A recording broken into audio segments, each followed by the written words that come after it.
Hello guys, welcome to another video in which we would be discussing about how to add TJ Maxx gift card to Apple Wallet.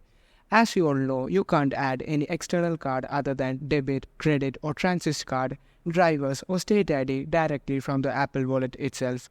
But don't worry, in this video we will help you find a solution for it.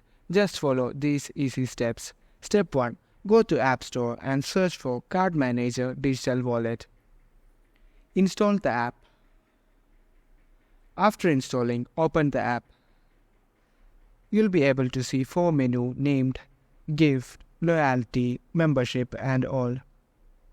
Click on All and then press Add Card. Select Store Card. Now search for TJ Maxx. Click on it. Now you can scan your card via the front camera or enter your card details manually. After doing this, click on Save. Once you have saved it, you will see a button to add it to Apple Wallet. Click on it and your card will be successfully added to your Apple Wallet.